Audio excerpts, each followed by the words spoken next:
How to know if someone has saved your number on WhatsApp. Hello everybody, welcome back to the channel. Today I'll guide you on how you can know if someone has saved your number on Snapchat. Now if you open up the Snapchat app, you'll get an interface like this. Now there's no particular way to know if someone has saved your number on Snapchat. If someone has saved your number on WhatsApp. But there is another way around.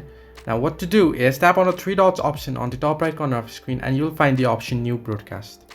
Now you can read here only contacts with this number of your WhatsApp saved in their address book will receive your broadcast messages. Now what you can do is select